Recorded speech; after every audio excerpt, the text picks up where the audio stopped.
kilometers till Gandhi, this thing. And this scope of project covers it.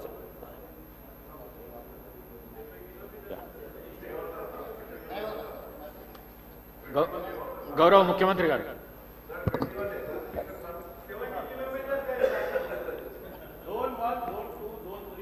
Sridhar Babu నేను చెప్తాను.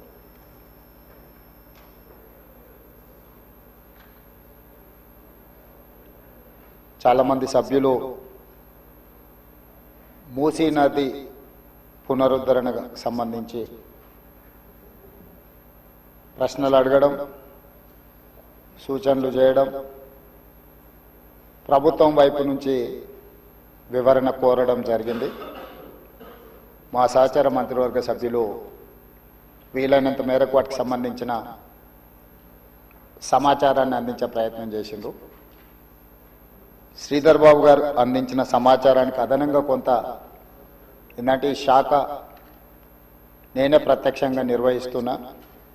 చాలా సందర్భాలలో ఈ సమీక్షలో కానీ కన్సల్టెంట్స్తో కానీ అధికారులతో కొన్ని నెలల తరబడి సమీక్షలో నేను ఉన్నా కాబట్టి నాకు కొంత అదనపు సమాచారం తెలుసు. ఈ సమాచారాన్ని సభ ముందు సభ్యులకు వివరించడం బాధ్యతగా భావించి తమ దగ్గర సమయం తీసుకొని ఈ వివరాలను సభ ముందు పెట్టే ప్రయత్నం చేస్తున్న అధ్యక్ష, మూసీ నది వికారాబాద్ జిల్లా అనంతగిరి కొండల్లో మొదలయ్యి నల్గొండ జిల్లా వాడపల్లి దగ్గర కృష్ణానదిలో కలుస్తుంది. దాదాపుగా అనంతగిరి కొండల నుంచి వాడపల్లి వరకు 240 కిలోమీటర్లు మూసీ నది ప్రవహిస్తుంది. ఈ మూసీ నది మూసీ ఒకటే లేదు అధ్యక్ష, ఇందులో ఈసా నది కూడా ఉంది. मेरे ख्याल से अकबरुद्दीन साहब को पता है, उस्मान सागर से नीचे बापू घाट तक मूसी नदी आएंगे. हिमायत सागर के ऊपर ईसा नदी है, वो नदी आके बापू घाट में, ये दो नदियों का संगम, इसीलिए बापू घाट वहां बनाए. కన్యాకుమారి దగ్గర 2 సముద్రాలు 2 నదుల యొక్క సంగమం దగ్గర మహాత్మా గాంధీ గారి అస్థికలు ఏ విధంగా పెట్టినరో ఈరోజు వికారాబాదులో మొదలయ్యే మూసా, రంగారెడ్డి జిల్లాలో ఇతర ప్రాంతాల నుంచి మొదలయ్యే ఈసా నదికి సంబంధించి హిమాయత్ సాగర్ ప్రాజెక్ట్ ఉంది. మూసీ నదికి సంబంధించి ఉస్మాన్ సాగర్ ప్రాజెక్ట్ ఉంది, అంటే గండిపేట ప్రాజెక్ట్. ఈ 2 నదులు వచ్చి లంగరౌజ్ దగ్గర ఏదైతే బాపు ఘాట్ ఉందో అక్కడ ఈ 2 నదులు కలుస్తాయి. ఆ 2 నదుల కలయిక దగ్గరనే మహాత్మా గాంధీ గారి అస్థికలను పెట్టి బాపు ఘాట్ను నిర్మించడం జరిగింది. అధ్యక్ష, ఈరోజు నాగరికత నదీ పరివాహక ప్రాంతంలోనే పెరిగింది. ప్రపంచంలో ఏ నగర విస్తీర్ణమైన ఏ ప్రజల యొక్క నాగరికత అభివృద్ధి చెందిందంటే నదీ పరివాహక ప్రాంతంలోనే మానవుల యొక్క నాగరికత అభివృద్ధి చెందింది. నదీ పరివాహక ప్రాంతాలలోనే గ్రామాలు కానీ పట్టణాలు కానీ నగరాలు కానీ నిర్మించడం జరిగింది. ఈ నదీ పరివాహక ప్రాంతంలో నిర్మించిన గ్రామాలు మనకు ప్రతి ఊరికి ఆనుకొని చెరువు ఉంటుంది. ఊరి యొక్క తాగునీరు సాగునీరు అవసరాలు తీర్చడానికి పట్టణాలలో కూడా మీరు పెద్ద పెద్ద లేకులు చూసారు. ఈరోజు హైదరాబాద్ నగరంలో కూడా కాకతీయుల నుంచి మొదలు పెడితే కులీ కుతుబ్ షాయిలు నిజాం వరకు ఈ ప్రాజెక్టులను నిర్మించడం ద్వారా ప్రజల యొక్క సాగునీరు తాగునీరు అవసరాలను తీర్చడమే కాకుండా పరిశ్రమలను ఏర్పాటు చేయడానికి కూడా ప్రణాళికబద్ధంగా ఆనాటి కాకతీయ సామ్రాజ్యం నుంచి మొదలు పెడితే చివరి నిజాం నవాబు వరకు కూడా ఈ నదుల యొక్క పరివాహక ప్రాంతంలోనే ప్రాజెక్టులను కట్టడం జరిగింది. ఈరోజు మంజిరా నది ఉండొచ్చు, నిజాం సాగర్ ఉండొచ్చు, లేకపోతే ట్యాంక్ బండ్ ఉండొచ్చు, ఉస్మాన్ సాగర్ ఉండొచ్చు, హిమాయత్ సాగర్ ఉండొచ్చు. వరదలను నియంత్రించాలి.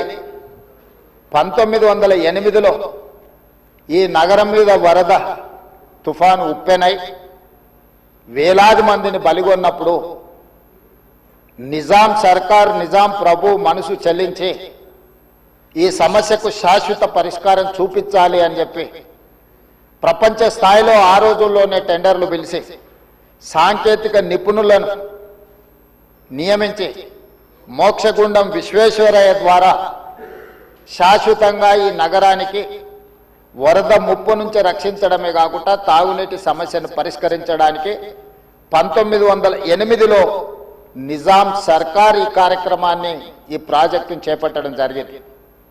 1921-22కు ఉస్మాన్ సాగర్, హిమాయత్ సాగర్ ప్రాజెక్టులను నిర్మించి ఈ రోజుకు 105 సంవత్సరాలైన ఈ పట్టణం నగరం మహానగరంగా విస్తరించిన 105 సంవత్సరాల క్రితం నిజాం ప్రభు నిర్మించిన ఉస్మాన్ సాగర్, హిమాయత్ సాగరే హైదరాబాదు ప్రజల యొక్క దాహార్తిని, ప్రజలకు పాపులర్గా గండిపేట నీళ్ళు అని తెలుసు.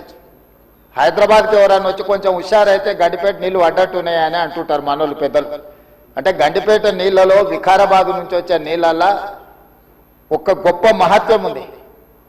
వికారాబాద్ అడవి ఏదో పిచ్చి మొక్కలతో మొలిచిన అడవి కాదు అధ్యక్ష, వనమూలికలతో కూడుకున్న అడవి. వఖారాబాద్ కా హవా, లాఖోం కా దవా, అంతేనా అధ్యక్ష? లాఖో మరీదోం కా దవా. టీబీ వచ్చిన వాళ్ళని తీసుకెళ్లి వికారాబాదులో వదిలేస్తే అక్కడ 3 నెలలు ఉంటే నేచరే వాళ్ళని క్యూర్ చేసే విధంగా, అంటే నిజాం వికారాబాద్ అడవులను పిచ్చి మొక్కలతో కాకుండా వనమూలికలతో కూడుకున్న చెట్లను నాటి వాటిని పెంచడం వల్ల వికారాబాదులో టెంపరేచర్స్ తక్కువ ఉంటాయి అధ్యక్ష. హైదరాబాదులో ఈ చుట్టుముట్టుతుండే టెంపరేచర్ కంటే 2-3 డిగ్రీలు వికారాబాద్ అనంతగిరి కొండల్లో టెంపరేచర్ తక్కువ ఉంటుంది. అక్కడ గాలి, అక్కడి నీరు చాలా గొప్ప వనమూలికలతో కూడుకున్నది. ఆ నీళ్ళే గండిపేటకు వచ్చి, ఆ గండిపేట నీళ్ళే హైదరాబాద్ నగరానికి ప్రజలకు తాగడానికి ఇవ్వడం ద్వారా మన ఆరోగ్యాన్ని కాపాడడం కాకుండా మనకు తెలివితేటలను కూడా మెరుగుపరచుకోవడానికి నిజాం సర్కార్ ఇవన్నీ ఏర్పాటు చేసింది అధ్యక్ష. కాలక్రమేణా స్వతంత్రం వచ్చింది, సాంకేతిక నైపుణ్యం పెరిగింది.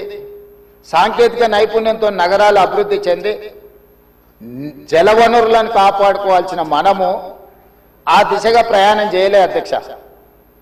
శాశ్వత సమస్యలను పరిష్కరించి మన ఆరోగ్యాన్ని కాపాడే జలవనరులను కలుషితం చేయడమే కాకుండా కబ్జాలు పెట్టి ఫామ్ హౌజులు కట్టి ఫామ్ హౌజ్లో డ్రైనేజ్ లైన్లు తీసుకెళ్లి ఈ గండిపేట, హిమాయత్ సాగర్ కలిపిండ్రు అధ్యక్ష. ఆగర్భ శ్రీమంతులు కట్టుకున్న ఫామ్ హౌజుల్లో ఉన్న డ్రైనేజ్ కనెక్షన్స్ తీసుకెళ్లి గండిపేటకు, హిమాయత్ సాగర్కు కనెక్ట్ చేస్తే వాళ్ళ మీద ఉక్కుపాదం మోపి అన్నిటిని కూలగొట్టి లక్షలాది నగరంలో ప్రజలు తాగే నీళ్లను కలుషితం చేస్తే ఎవరిని క్షమించమని చెప్పి మా ప్రభుత్వం వచ్చిన తర్వాత కఠినమైన చర్యలు తీసుకున్నది అధ్యక్ష. దాని మీద ఎన్నో విమర్శలు వచ్చినాయి. జన్వాడలో ఫామ్ హౌజులు, మొయినాబాద్లో ఫామ్ హౌజులు కట్టుకున్న వాళ్ళు నా మీద దాడి చేసిరు. లక్షల కోట్ల రూపాయలు సోషల్ మీడియాలో ఖర్చులు పెట్టి బద్నాం చేసే ప్రయత్నం చేసిరు. అయినా మా సంకల్పం మంచిది, పేద ప్రజలకు మేలు జరగాలన్న ఆలోచనతో ఎన్ని విమర్శలు వచ్చినా వెనక్కి తగ్గకుండా 100% ఆ కార్యక్రమాన్ని ముందుకు తీసుకెళ్లే ప్రయత్నం చేసి, అదేవిధంగా మాకొచ్చిన అవకాశాలలో ప్రపంచంలో చాలా దేశాలు తిరిగినాం అధ్యక్ష. చాలా దేశాలను చూసినాం. అభివృద్ధి చెందిన ప్రతి దేశంలో ఒక నదీ పరివాహక ప్రాంతాన్ని అభివృద్ధి చేయడమే కాకుండా వ్యాపార కేంద్రాలుగా మార్చారు.